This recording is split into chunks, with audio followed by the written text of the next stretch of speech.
السلام عليكم ورحمة الله وبركاته، ازيكم عاملين ايه؟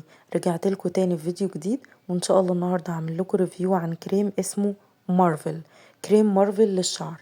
الكريم ده بزبدة الشيا. كريم تحفة.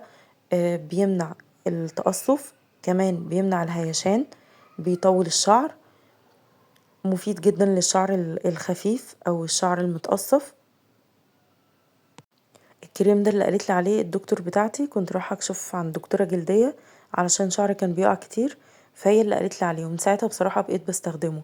انا بستخدمه من ايام ما كان لونه ازرق، لو حد استخدمه قبل كده كان لونه ازرق، هحط لكم صورته القديمه، بس هم حدثوه وعملوه بزبده الشيا، بقى افضل بجد، بقى افضل للشعر، بيمنع الهيشان والتساقط وبيطول الشعر، فحلو قوي ولازم تجربوه. هو سعره دلوقتي 195. زمان كان رخيص جدا، انا بستخدمه حرفيا لما كان ب50 جنيه، بس بستخدمه 4 شهور وبعدين اوقف شوية وبعدين استخدمه تاني.